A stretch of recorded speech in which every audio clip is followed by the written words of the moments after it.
much beating can stock cars take? That was the question we aimed to answer when Best Motoring first held the 2-heat 10-lap Tsukuba Endurance Battle, which was won by the Integra R. BMI reviewers praised the Integra R for its stability and lap times. The second Enduro was held at Fuji Speedway.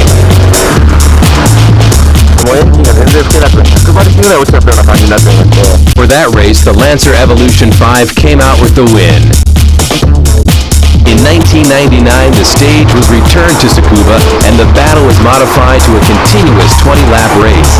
The 280 horsepower RX-7 proved its overall finesse throughout the race. In the year 2000, we made the race even harder on the cars by making it a 2-heat 15-lap battle. The R34 GTR grabbed the crown with its high performance and stability. The following year, the cars were raced in 2 heats of 20 minutes. After participating in all past races, the NSX F-Zero finally came out with a win. In the summer of 2004, BMI decided to put the cars to the test again. Temperatures were at record highs throughout Japan this summer, and Tsukuba was no exception. 7 cars in 2 categories were tested, but we didn't expect all the cars to finish the race.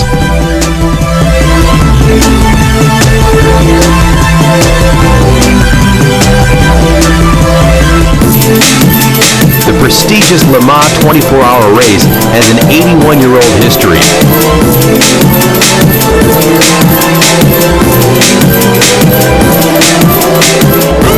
In the 2004 race, Audi Japan Team Go captured the highest podium.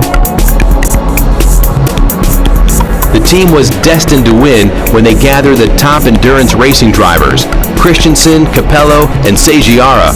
At Best Motoring, we're dedicated to bring you nothing but the best to our viewers. So it was natural for us to think about having the Le Mans champion driver participate in our special enduro race. 今回のルマンで一番きつかったところはどこですか？いや、きつかったっていう部分を挙げるとやっぱり全部、このアウディの R8 っていう車に乗ってもう本当24時間全開で本当スプリントレースが24時間続くっていうもう考え方です。市販車を使った耐久レースをしたいんですよ。それをですね、ぜひそのノウハウでですね、うちに出てもらえませんか？ありがとうございます。 Which car will reign as the Enduro champion this year? Our first entry is the Lancer Evolution 8 MR-RS. For this race, we've allowed all entry cars to change the engine oil, brake pads, and fluids to adapt to the expected severe conditions. The highest powered 2-liter turbo car, the Impreza WRX Spec C. Does the car have the endurance to last the battle? Let's find out. The NSX-R will be participating in the endurance race for the first time after its minor model change. Let's keep an eye on its water temperature. The M3 was a champion among non-JDMs in our 2001 race. This time, we'll be running the CSL model. The S2000 showed stability in the race we held in 1999. Let's see if the high revving engine has enough cooling capacity to last the race. Mazda's conquered the Le Mans race with its rotary engine in the past. This RX-8 is equipped with an oil cooler for Mazda speed. The original Integra R became the first champion in Best Motoring's Enduro Battle Series. How will the newest model compete? The race will be held in 2 heats, each heat being 20 minutes long. Each driver will drive 2 cars, switching cars between heats. Entry cars have been equipped with marker lights to indicate rising oil and water temperatures. A temperature limit has been set for the oil temperature. Marker lights will also monitor water temperatures for the NSX and RX-8. The checkered flag for the 20-minute heat will be brought out to the lap leader. Cars will be rated with points by the drivers, and the car with the most points will become the champion. The temperature is already over 32 degrees Celsius. This race will be very hard on the tires.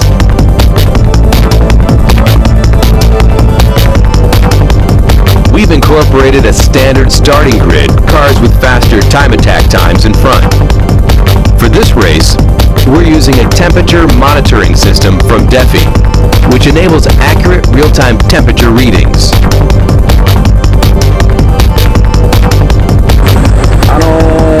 僕がいろいろなドライビングスクールやったりなんかしてて、20分っていうのはね、最高の時間ですよ、1回の走行が。だからそういう意味ではこれに持てばもう十分だし、これに持たなくても20分ね全開で走り切るっていうのはまずないんで、だからそういう見方が一つはできる。あとはね、俺自身の問題だな。 The first heat of the Enduro battle begins. Number plates have been removed from all cars for cooling purposes. While the Impreza flounders at the start, the Lancer jumps up to first place. The S2000 also jumps up in front of the Integra to lead the class.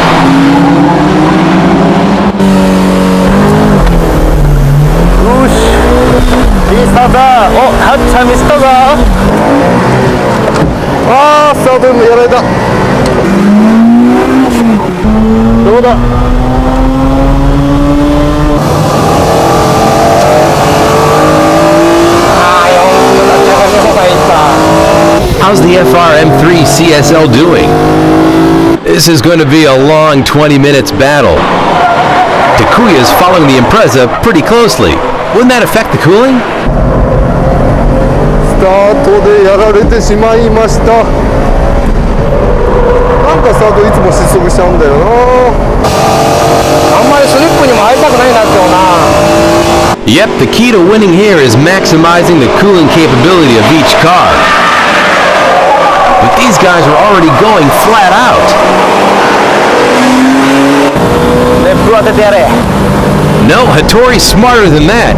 He's driving on a different line, avoiding the heat. He's also braving the heat with the air conditioning off.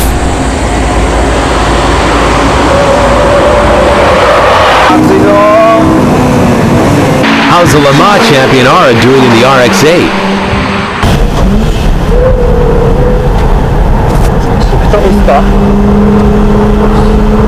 The battle is in its second lap. Hopefully these cars aren't showing any stress yet.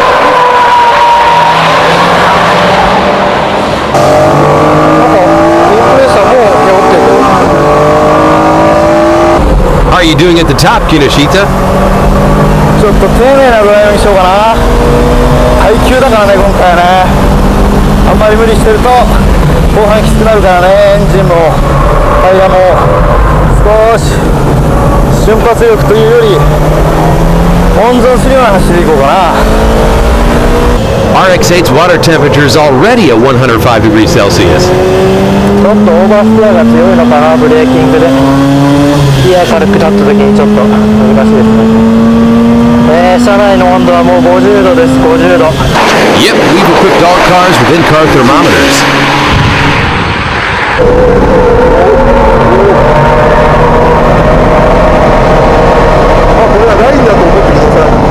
The Impreza and the NSX are going at it tail to nose. Who will give up earlier?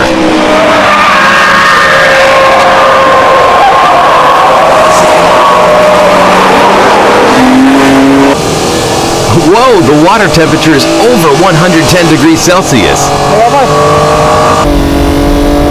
A good opportunity for Michigami's M3. Will he pass the NSX? The NSX trying desperately to hold his position. どうした NSX。 もうあれか、4水はあったか。 The battle is in its fourth lap. でも抜かれたくない、道がね。多分 NSX 水温上がりすぎて7000シフトに変えちゃおう。あの前の2台は本当に大丈夫なのかよ。 Don't worry about other people and concentrate on your own car.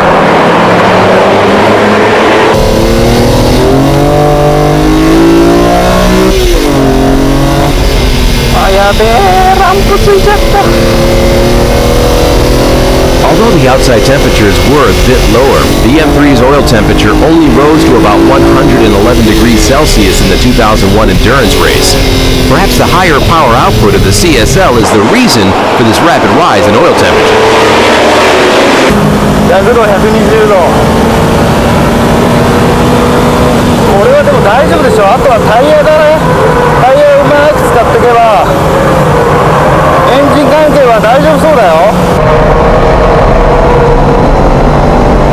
Hey Tori, how's the Impreza holding up? 室内は40度、スタートからは変わりません。あとブレーキのフィールもちょっとスタートからアンダーステア方向なんですが変わらないです。140いっちゃい、もう1個高いギアで走ろうかな。これつまんない走行感になっちゃうな。これじゃ何周まで50ぐらいしかしてないんじゃない。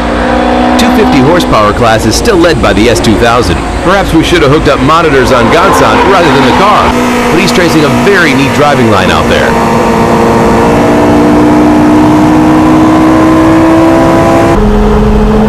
The water temperature seems to be keeping steady at 105 degrees Celsius.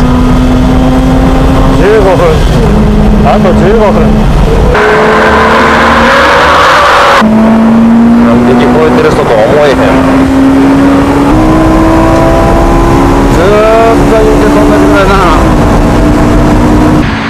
Although the Integra had a faster time attack lap, the S2000 is keeping a steady lead.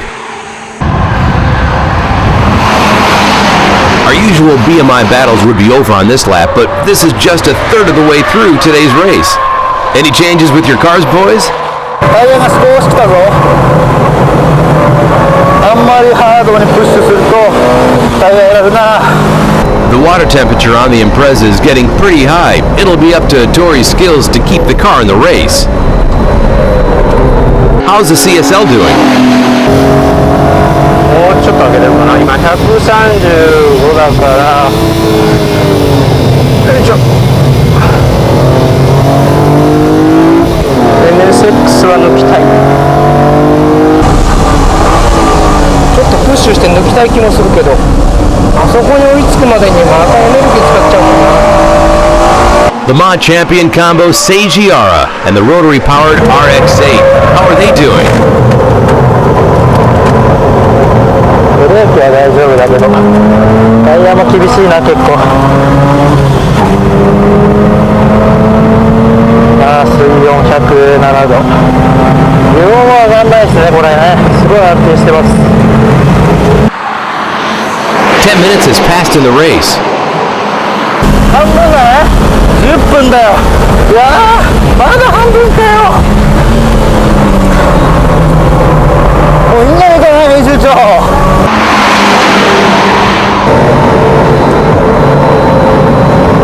あーちょっとフロントタイヤ落ちてきたというかちょっと滑るようになってきたよなやっぱ。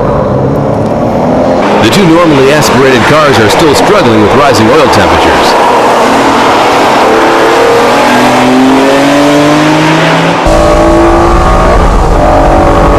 7200シフトでメインストレートだけ7000シフトが限界だな。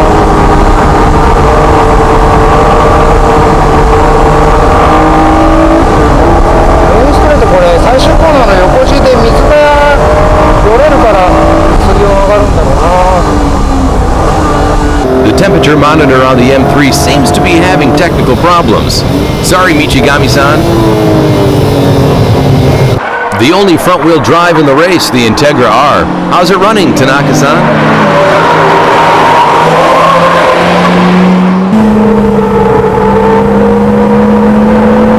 なんだろうな。ちょっとフロントタイヤができてるな。 Gonsan is lapping steadily at about 1 second off the time attack record. How's the RX-8 doing? 前回で全然いたわったりしてないですけど、温度はこの107度結構ギリギリ来てますけど、この辺でまだ安定してます。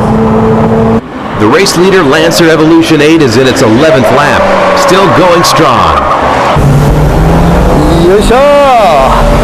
何がよいしょだか分かんないけど、もうごめんなさい頭おかしくなっちゃいました。Takuya is forced to self-restrict his speed in order to stay in this endurance race. 早めのシフトかな。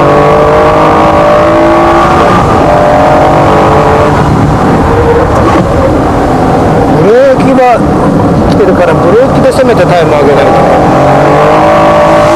13th lap. The Lancer is creeping up on the RX-8.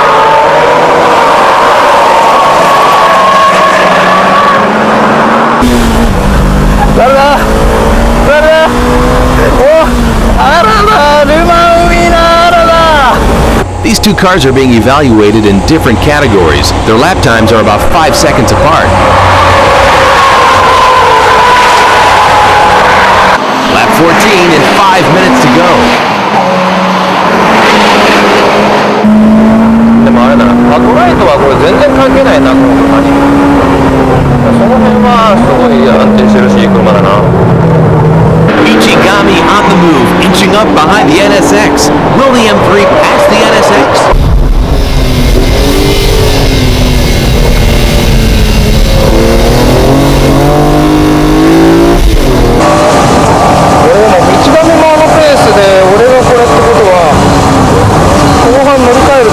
同じ場所を走るってことだよね。もう2フィート目が見えてるじゃんね。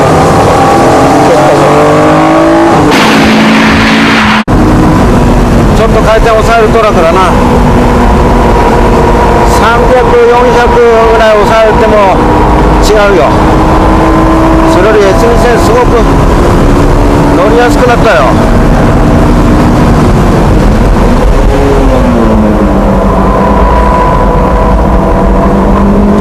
この辺のコントロール性がいいし、立ち上がりが楽になってる。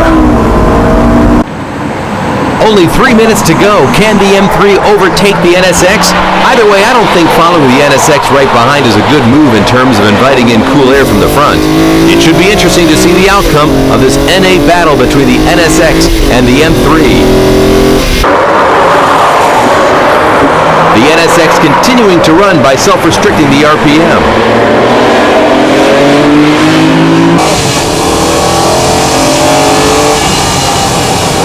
Whoa, Michigami's oil temperature has topped the restricted temperature. He's forced to slow down. あれ、ランプつかないぞ。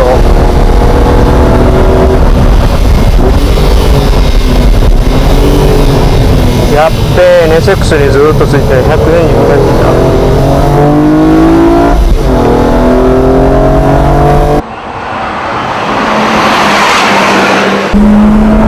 熱慣れしてきたのかな。なんかいまいちパワーがなくなってきたの。Hey, Hattori, the Lancer is getting away. やっぱ一番疲れを感じるのはタイヤですね。タイヤ、ブレーキ、人間という順です。時の流れです。技術の進歩です。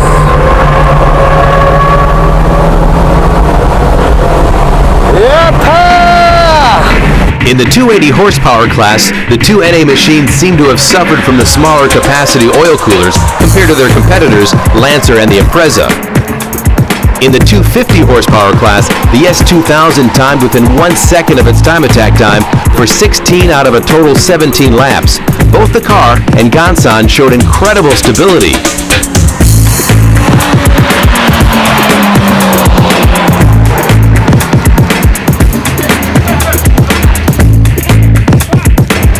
Right after the race, temperatures of the brake and tires were measured along with the tire pressures of each car.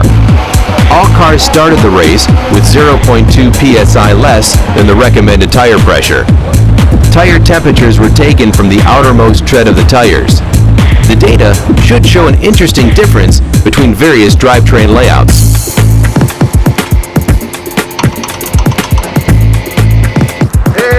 やっぱね、後半10ラップぐらいがブレーキがブレーキだったらね、少しね、離れて、で、あとね、ブレーキ踏みながらのステアが最初そこからダメになったの。ということはタイヤのそのフロントのグリップがもともとちょっとアンダー方向なので、余計フロント側が悪くなる。ちょっと落ち着でもう同じような傾向で途中からなったんだけど、でも10ラップって、もうちょっと我慢できたかな。18ぐらい18分18分ぐらい、まだ少し YCN で持ちが良かったな。その分で折られるだろうなと思ったところをタイヤの持ちで少し逃げ切ったみたいなね。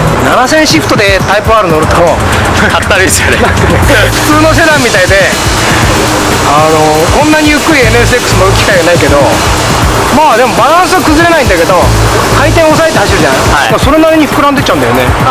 前行かなくて最終コーナーのアプローチとか結構グリップ奥に取って走ったんで、 NSX って大体水温がいつも厳しいって言われてるの、レースモでも。でもね、水温は108ぐらいで収まってるんだけど、油温が140いっちゃう。でも141行く前にペース下げて、そうするとなんかね、ちょっと戻すとすぐ下がる。でもちょっと踏むとまた上がる。こっちは何千回転でいけば、ここはまあ引っ張ると8000ぐらいまで引っ張っちゃうんですけど、やっぱり7000ぐらいで1000回転やっぱ落とさないと温度がやっぱり急激にというか落ちにくいですね。S2 戦最高。途中でね135まで行ったんで、これはちょっと200-300回転セーブした方がいいかなと思ってセーブしたんだけども、結果後半大丈夫なんでね、要はサチュレートしてたんですよ、そこで。であとは全開でブレーキのフィーリングも変わらない。それとやっぱりタイヤがいいわ。ふっとね一旦落ちて、それからザーッと同じでいける。それが素晴らしい。いやもう全然ついていけなかったですね。最初ついてきてたんだけど、最初ついていったんですけど、水温も油温もね、水温がね98ぐらいで油温が130ちょいぐらいで安定してたんですけど、全然曲がらなくなってきちゃったんですやっぱりね。ね、それだからフロントタイヤがきついからね。それでだんだん離れてって、うわーガンさん60歳の人に負けたらあかんと思いながらも離されていくし、 RX8 なんですけど、もうスタートしてすぐに水温102度、これはもう本当にきつくてすぐ上がっちゃうのかなと思ったんですけど、そこからは意外とじりじりと上がるという感じで、最後は107度近辺でずっと落ち着いて走って、まあそこからは極端に上がることはなかったです。セーブしたら結構上がってますけど、ギリギリのところでギリギリでもうそういうサチュレートしてんのかな。パワーはね、確かに上とかはもう伸びなくなってきちゃうんですよ。ロータリーがいやロータリーは最初は I エンジンですよ。ただブレーキとかはもう全然引きもストロークもずっと安定してて、やっぱり軽くなきゃ話にならない。8度7度違う。もうグリッドの時点でそのぐらいなの。何も41ナイスだよと。51とか51車何インテグラ60度それはピット入ってもいいよ。NSX 全然何度40度してます。早いラップタイムでもう本当24時間スプリントで全開で走り続けるような、もう今レースになってきてるんで、まあある意味人間のその快適性っていうのも、まあ、疲れにくい車ですよね。そういうふうなことも、まあ、考慮して僕が乗ってる車とか作られてたんで、本当まあ連続で1回乗ると3時間、まあ、4スティントぐらい基本的に走るんですけど、まあ、それぐらい走っても集中力が切れない、まあ、快適な車ですよね。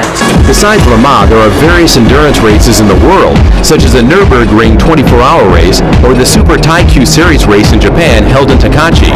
We visited Team Swift, who participates in various endurance races, and asked the team director, Mr. Suzuki, about the cars that run in these races. We also asked the differences, if any, between Japanese and European manufacturers that compete in endurance races.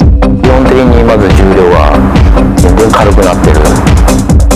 パワーウェイトレシオで言ったらちょっと負けてるかもしれませんけど、やっぱり300キロ500キロ24時間走るのには全然ポルシェの方がいろんなところにこう楽なる。170キロの重量差っていうのはすごく影響しますので、やっぱりポルシェってこの一つ一つにこう余力っていうかちゃんとしたものを耐久力を持ってるんですごくそういう面では有利ですよね。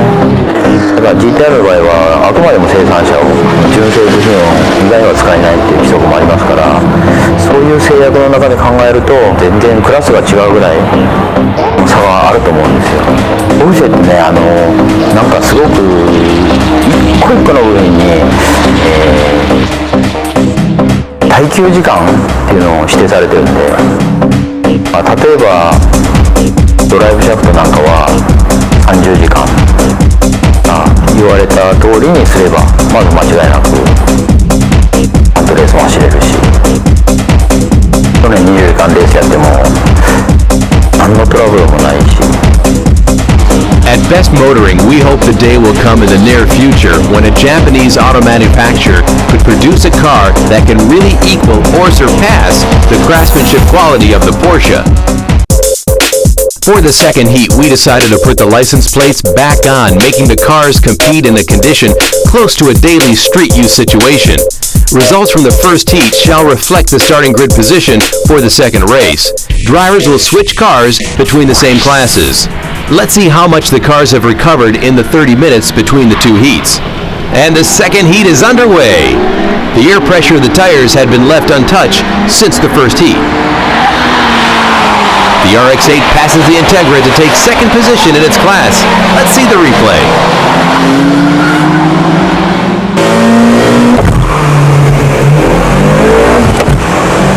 やっぱスタートはいいね。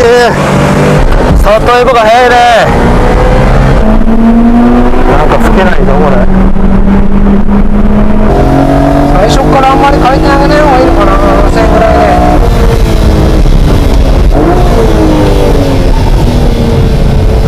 曲がるセダンだよねこれ。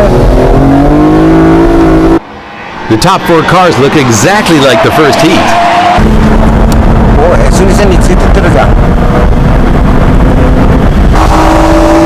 回ナンバーつけたんで水温がすごい心配。 Yeah, it'll be interesting to see the effect of that. フロントタイヤがね、最初の第1ヒットで垂れてるんで、その分だけアンダーは強いんだよね。この辺をこのセンターベブのバランスで整えましょう。やっぱインプレッサの方がアンダー強いな。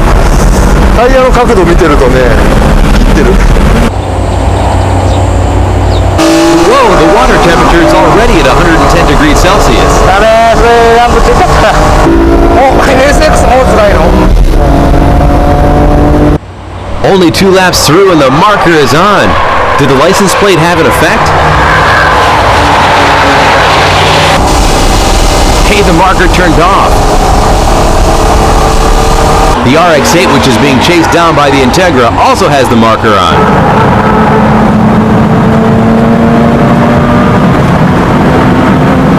さっき道紙が7000ぐらいって言ってたから7200、300ぐらいで行ってみようかな。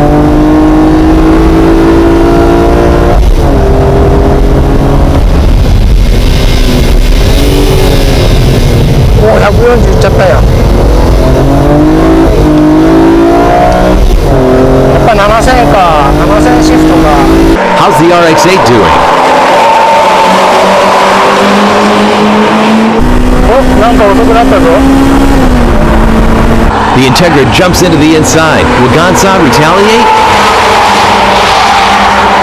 Following the Integra in the slipstream won't cool your car down. You see, the marker lights are on again.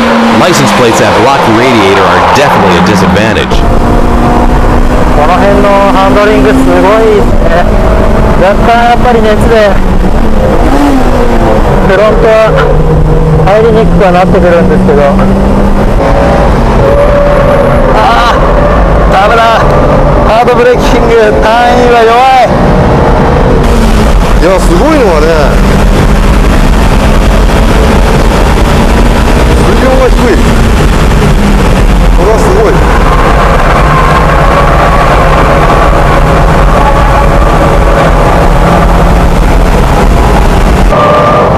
ちくしょう、これ110度じゃなければもうちょっと追えるんだけどな。ナンバーつけると結構きつい。1個高いギアでいっちゃおう。内コーナーも3。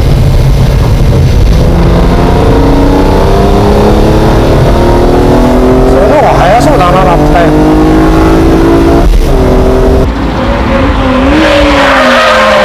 あー、きつくなってる。だんだんきつくなってる。フロントダイヤ。 Gonsan's turning on the marker for 3 laps in a row. We're finally at the halfway mark of the battle. ロータリーエンジンはちょっとこれ考えなきゃダメだな。暖房入れてみようかな。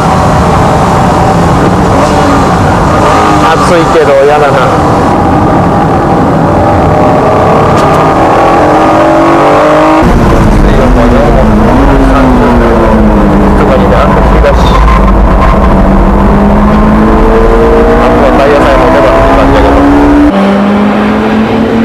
How are you guys doing at the top? 半分を経過して水温がすごい安定してる。びっくり。あとドライビング、ブレーキはね、ブレーキも安定してるね、今のとこね。 Is letting off the heat with the heater working? 65度で室内の温度65度。 That's hot. 熱い足。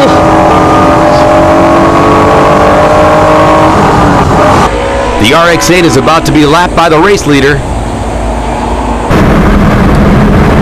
65度だぞ、室内。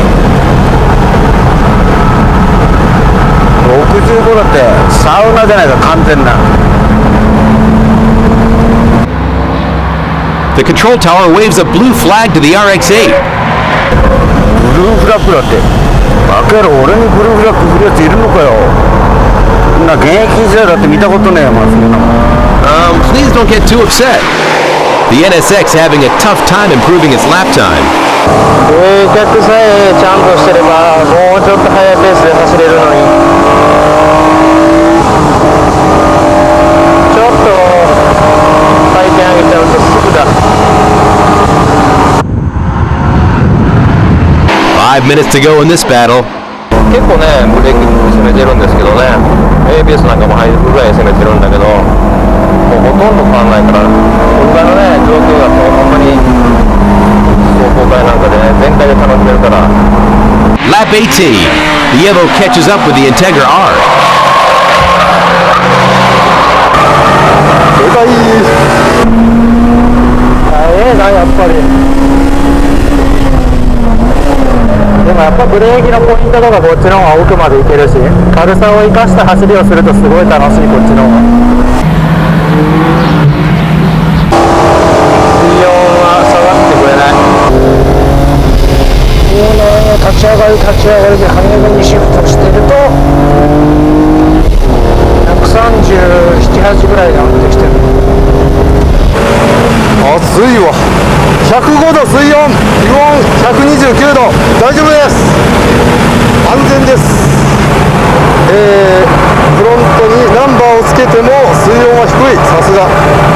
やっぱ位置がね、これ横だもんね。オフセットしてあるから。 The Evo easily takes the second heat as well. Comparing the two heats, the average speed of the car dropped only 1 kilometer per hour, and it only added 14 seconds to run the same number of laps. In the 250 horsepower class, the S2000 only added 7 seconds to the total lap time in Heat 2. The car again showed incredible stability.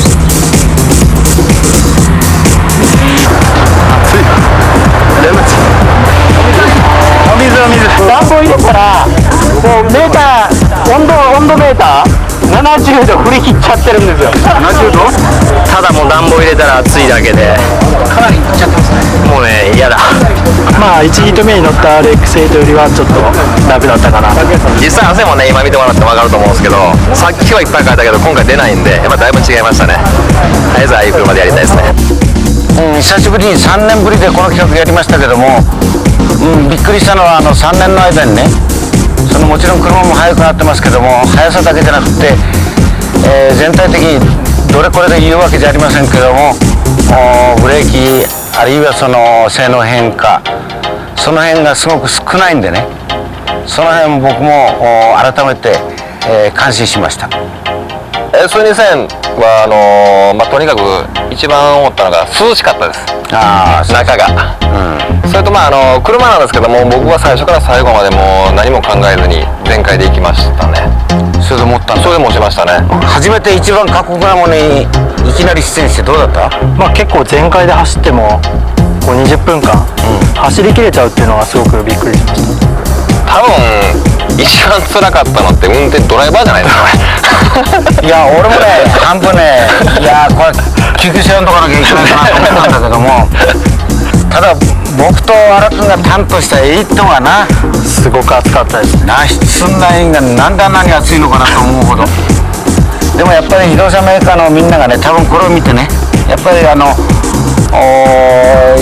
ジエーターの容量を増やすとか、その辺を対策しないとちょっときついかなと。まあブレーキとか、もう全然ストロークも増えないし、制動感、バイト感も落ちないし、その辺すごい安定して、まあ、走れるのはすごくびっくりしましたね。俺 FF のインって知らなかったんだけども、タイヤはどうだった？タイヤね、まずこの予選っていうかタイムアタックです。10秒フラットぐらいまでいってますんで、ただ1秒後ぐらいですよ。そうなんですね。その後やっぱフロントタイヤが徐々に垂れてきまして、最後のはちょっとアンダーステアきつくてタイムが落ちて、最初のセッションではガンさんにどんどん離されていくって感じでしたですね。最後の何周かはね、ちょうどダンロップ先のとこで3速4速って上げていくんですけど、そこがね、なんか知らないですけどパワーがないんですよね、最後の何周かが。あの辺水温が上がった時にパワーダウンしたのかなっていうのはありましたけどね。だから FF のフロントタイヤをちゃんと大切に扱って、できるだけスリップアングルを小さくすることと、FR はむしろフロントは綺麗にいくんで、リアをできるだけそのスライドさせないで綺麗にいくっていうのがやっぱり長いこうインターなんていうんですか、スパンを考えるとすごい大事になるんでしょうね。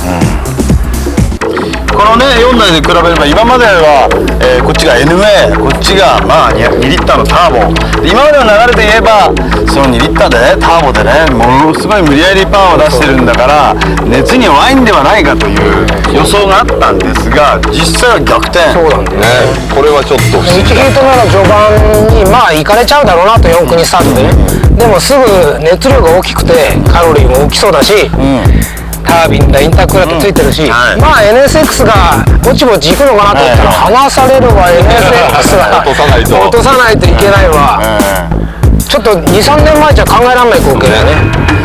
あとは例えば走りの面、コーナリングの面、タイヤだよね、特にその辺の変化というのは、まあとりあえず僕1ヒート目 NSX 乗って、2ヒート目 M3 乗ったけど、まあ水温の関係でペース下げるでしょ。ペース下げてまあ早めにシフト、両方とも7000ぐらいでシフトする分にはまあタイヤも駆動系もブレーキも何も問題はないけどね。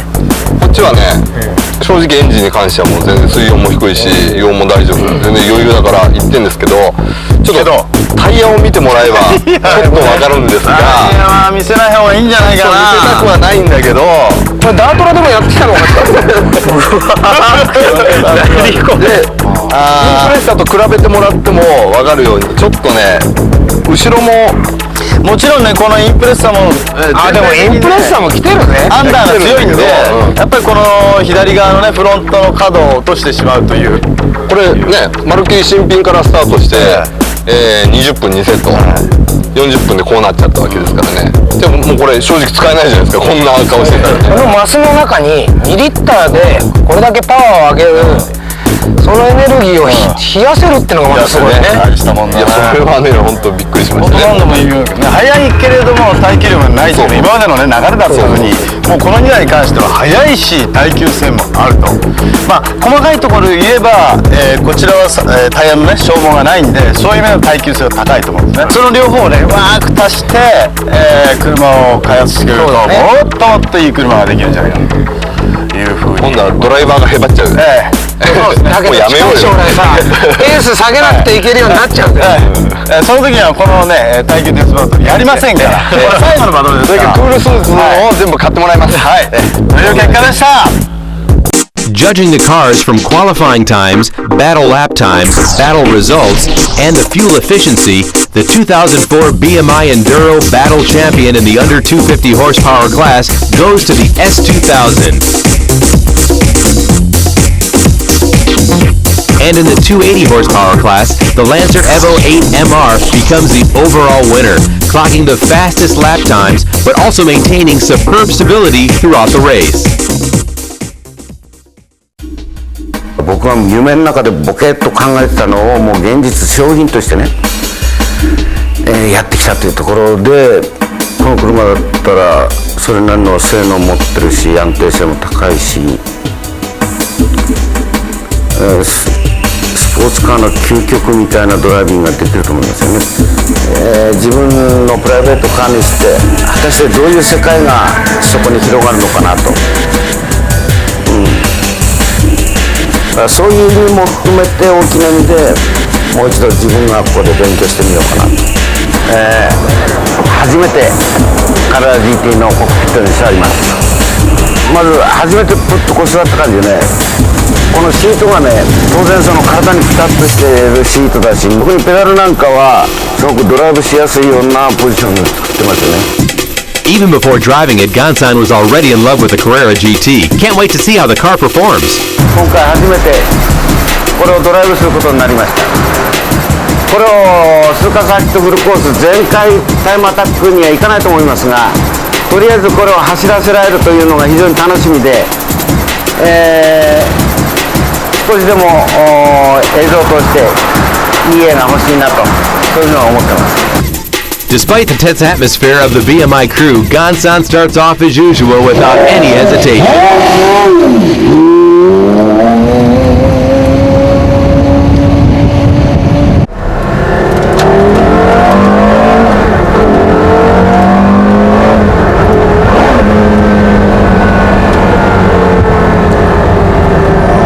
すごい乗りやすいな。ただタイヤがね、これまだ分からないし、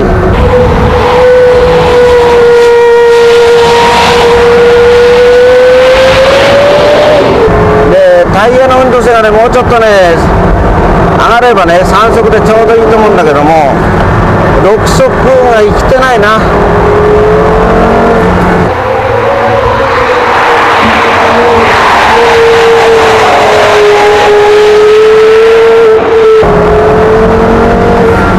この切り返すところでもね、ちょっとどっこいしょみたいな表現は悪いけども、パッと荷重がタイヤに乗ってくれない。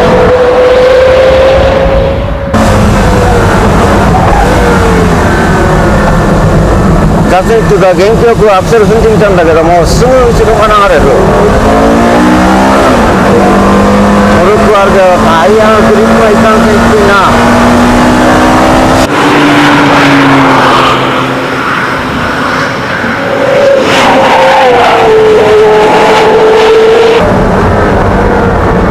ブレーキはやっぱりね、これはいいよ。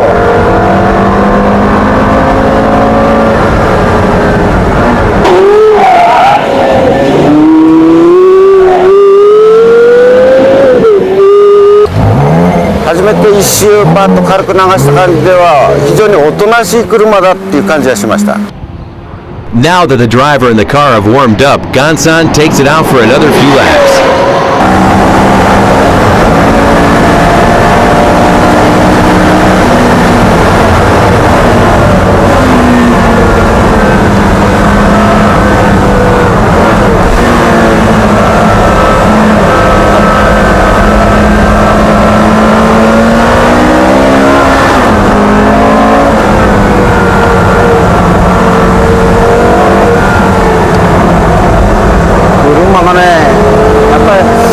ダンパーがもうちょっとスポーツより太いな、柔らかいんでね、頭が重く感じる。荷重移動がね、大きいよ。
ちろんその待ちに待ったものだから感激はしたんですが、もうちょっとフロント周り、あるいはそのタイヤなんかがスポーツ船に振っていいなと。それとその610何馬力という割にはそんなパワー感じないし、まあスタビリティが高いからそうなのかもしれないけども、もうちょっとカーンカーンって加速していくことはそうでもないな。でそのコーナリング性能の高いNSXとかから比べるとね、1トン300台の重量っていうのは、もうちょっとあるかなっていうふうに感じましたね。であくまでもそのロードバージョンなんで、このぐらいにしたんだろうけども、まあ今後もうちょっとしっかり乗ってみたいと思いますが、車の基本性能っていうのはやっぱり素晴らしいね。ポルシェっていうのは全体の売り上げの 40% がハードの車じゃなくて技術を売ってる集団だったんですよ。要は技術集団、その技術集団がまたこの新時代のね、ストリートカーの素晴らしい車を市場に提供してきたと。そういった意味で単なるそのカーボンで作ったというだけじゃなくて、その辺が僕がね非常に魅力を感じて、頑張って手にしようかなとして本当の理由ですよ。で今後またタイムアタックとか詳しい走りはご紹介できると思いますけども、とにかく日本で初めて僕もドライブしましたんで、それのファーストインプレッションには十分になったかなと思います。Road course racing and rally racing. We're going to try to determine who can run the Lancer Evo the fastest, road racing driver or a rally driver. はい、ということですね、今日はヒーローシノイサーキットに来てるわけなんですが、なんかね、何気に来てみたエボがね、ランサーエボがいっぱい走ってるというので来たんですが、なんと驚くことにパニッチー選手、知ってます？ジルでしょ、ジルね、三菱ワークスのエースとして WRC 戦ってる男ですよね、僕ら会ったことないんですが、ね、ただ写真見る限り結構こわもてのなんか難しそうな男なんですけど、操縦してる時の顔はね、と言ってるところにこの親父が登場です。あれですね。 Bonjour, je m'appelle Gilles Panizzi, j'ai fait le championnat du monde des rallyes sur la Mitsubishi Lancer Evolution. Gio Finizzi is known as the Tarmac Meister. He's famous for beating four-wheel drive turbos with a front-wheel drive machine. Bonjour. Ça va? 我々ね、このトップラリーストっていうのは分かってるんですが、そしてちょっとこわもてというイメージがあったんですが、この状態、はっきり言ってこの男に三菱を託してるっていうのはですね、三菱もどうかと思います。この男もどうかと思います。いいからやめなさい。ということで、彼がこれからね、三菱のエースとしてブレイクしてるわけなんですけども、それから今日できる、ありがとう、ありがとう、はい、ありがとう。そんなね、ただ覚えただけ日本語だけね、かまされても困るんですけど。ということで、パリッチ選手の我々がですね、はいいいから何愛想です。我々ベストモータリングでいつもどんなことやってるかというのをですね、ここでちょっとビデオで見てもらって、ご感想をいただきたいなと思ってます。真剣バトルですから。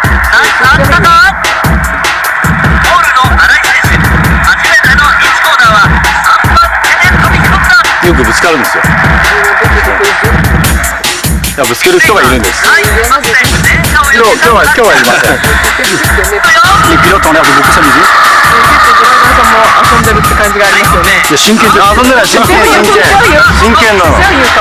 Oui, mais les pilotes, je vois là une grosse bagarre malgré tout et beaucoup de plaisir. Comme je dis, s'amuser, c'est beaucoup de plaisir. 遊んでる人たち結構楽しんでこのバトルをやってるんじゃないかなっていうところが見て取れますね。そして本来このバトルにパニッチ選手出てほしかったんですが、今日は、ランサーエボ MR を用意しまして、我々とタイムアタック合戦ということでですね、企画しました。で、我々サーキット側に、で1人というのはね、かわいそうなので、強力な助っ人をもう1人スペシャルゲストとしてお呼びしております。エボで大活躍、国内やラリーで活躍のトップドライバーヌタハラ選手です。なんでね、ラリー系ってこういうね、被り物が好きなのよ。これはっきり言ってね、これからタイムアタックしますけども、申し訳ないけどこの2人は負けたくない。こんなことやってるやつには。パリッチと僕でここはね、山なんでちょっとラリー系には有利かなと思いつつ、細なんで我々にも有利かなと思いつつ、うるさいよとにかく、我々は特にコバちゃんはレーシングドライバー生命をかけて今日長います。 Today we'll be using the short course of this track. The first battle, Katsura versus Nutahara. ダートとターマックどっちが得意だった？これはターマックでしょ。なんだよ、やってらんねえよ本当に。 The rules are simple. Each driver will get 5 laps. Whoever has the faster lap time wins.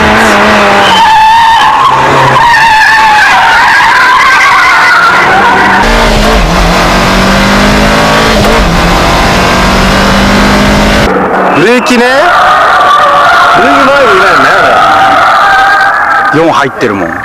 4で、Nutahara jumps into the first corner in 4th gear.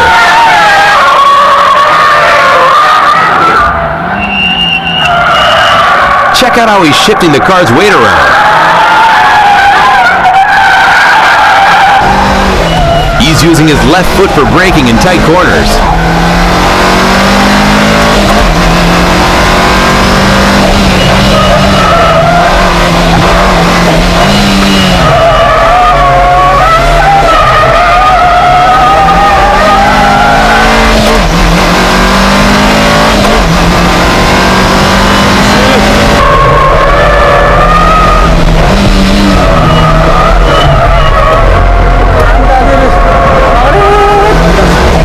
いや、なくなっちゃう。だんだんへこんできちゃいました。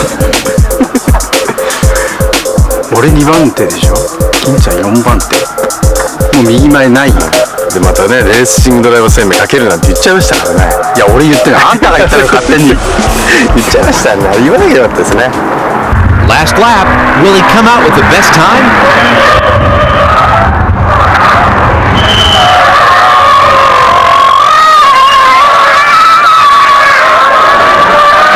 どんどん遅くなってるって、どんどんタイヤ垂れてってるってことだからね。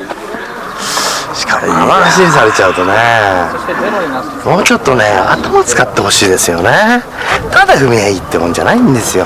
頭でハンドル回してみて。そう、違うから。なんかちょっとレーサーの意地見してください。ラリードライバーの意地見せなくて。ここね、まさかラリードライバー負けるわけないっすよね。お子さんも大きくなったことだし、ね、学校の学費のこともあることですし、ぜひここはトップタイム出して稼いで帰ってきてください。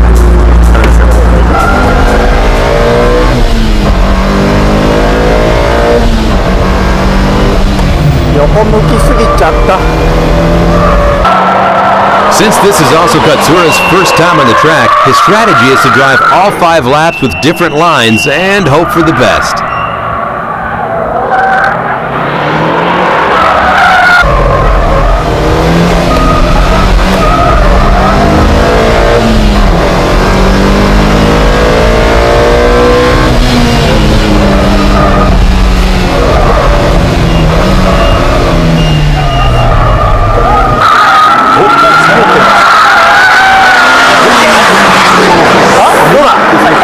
下がった。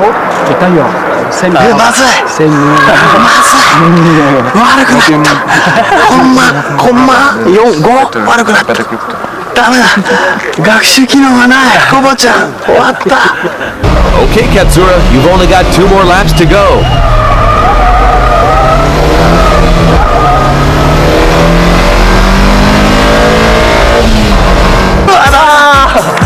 上がらない。上がらないね。上がらない。ちょっと待って、みんな1周目が早いね。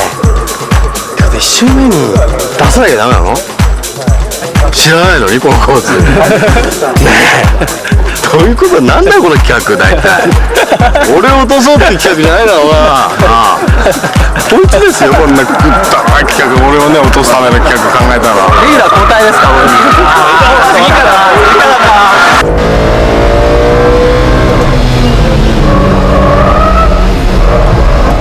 This is Katsura's last lap.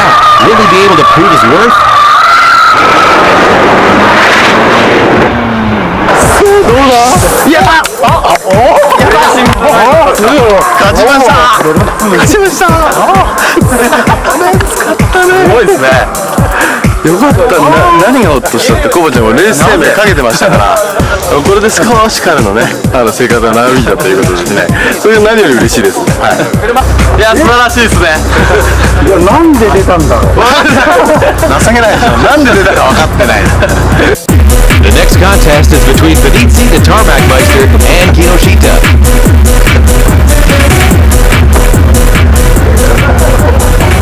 俺の生活もあるんですからね、手入れてくださいよね。日本語わかんないと思って言い換え能力きますけど、タイヤもねパンクさせてますからね、大丈夫ですよね。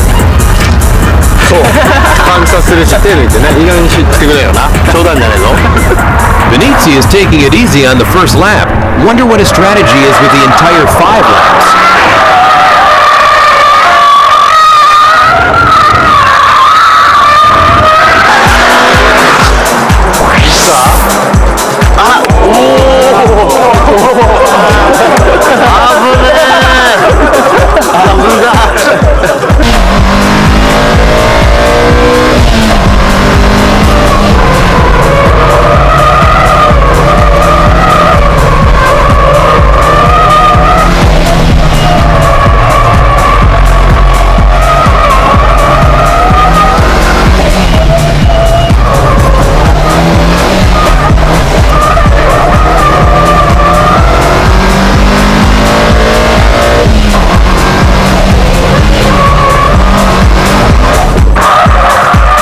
A big understeer into the corner. Perhaps even the WRC driver is a bit nervous about the contest. Venezia is also using his left foot on the brake pedal, going through the tight turns. それでもあんまり遅くねえ。それでも遅くねえ。やばいよ。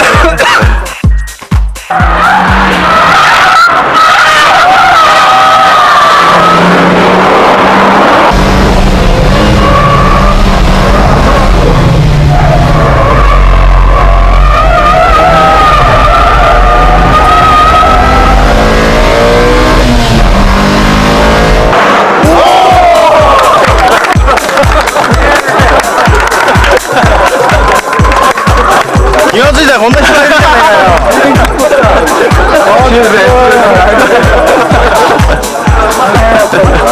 やば。金ちゃんランサーのチャンピオンだよね。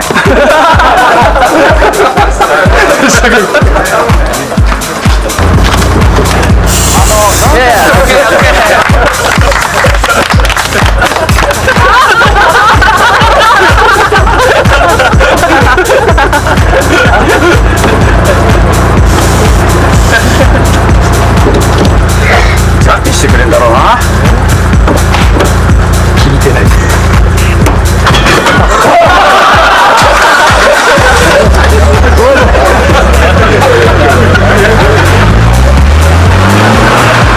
This track is also new to Kinoshita. It's true that he is most disadvantaged going last with the tires which everyone has driven hard on. But let's see what the Japanese champ can do. Mais je pense qu'on peut aller plus vite. もっと早くできるんだけどな。 Parce que je fais des fautes avec la commande de vitesse et pas de...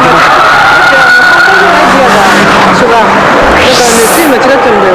C'est pas du bon côté pour moi. だって僕にしてみれば反対だもん。Ok, 後ろ向きに乗れ。Il suffit de monter en arrière. Kinoshita is probably thinking that the tires would only last his first few laps.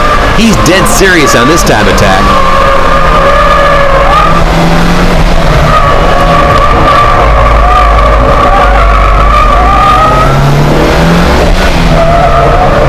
You can see how different the way rally drivers and track drivers tackle the chicane.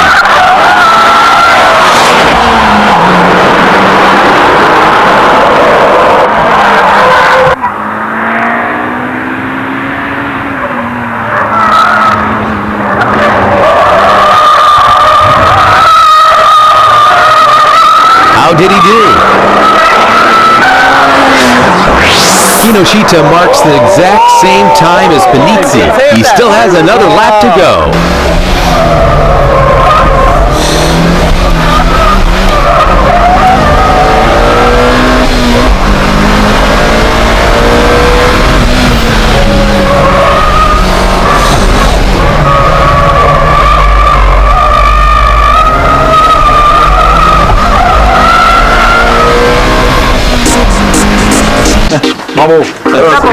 同タイム。ファーストジャポイント。同タイム。同タイム。はい、同点できました。抜いちゃしてるかなと思って、でも並んでも変だし、ちょうどいいぐらいだし。選んだんですね。すぐ行かれた時間してるの。すみません、日本人負け惜しみに。ちょっと裏ショートバックしちゃいました。すみませ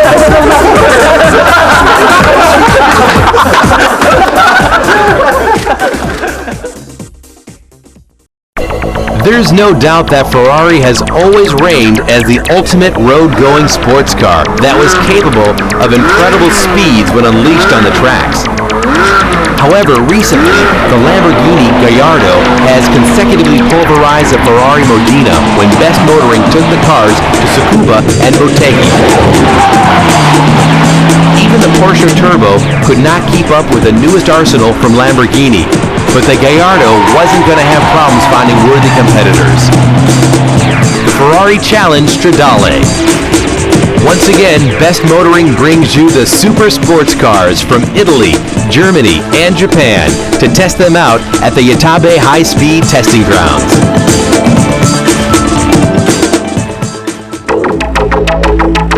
Stradale stands for road in Italian. Based on the track-oriented 360 Challenge, the Challenge Stradale received numerous feedback from Ferrari's racing experience. The car was to be the ultimate road-going Ferrari. Compared to the 360 Modena, the Challenge Stradale looks more like a racing car. The improved aerodynamics achieved a 50% increase in downforce compared to the Modena.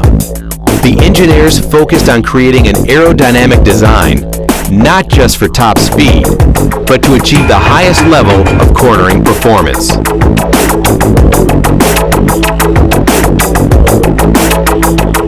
The suspensions were stiffened by 20% compared to the Modena. The reinforced titanium alloy suspension springs helped to decrease the unsprung weight. Combined with a loss of weight of 94 kilograms from the body, the car's center of gravity was lowered by 15 millimeters compared to the Modena.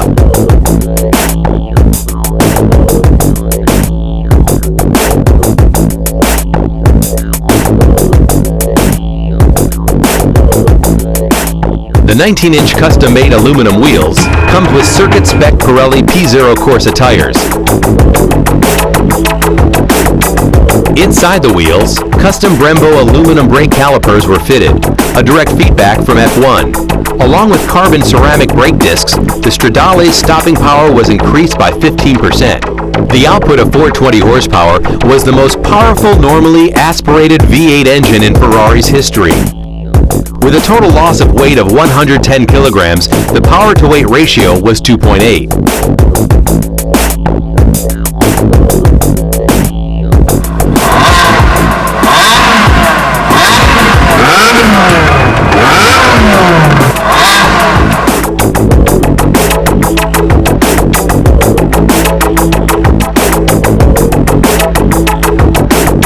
The car is only offered with a 2-pedal F1 gearbox. Along with the sports mode, a race mode was added. By turning off the ASR and switching the transmission into race mode, the driver was able to experience a launch control system just like the F1 machines.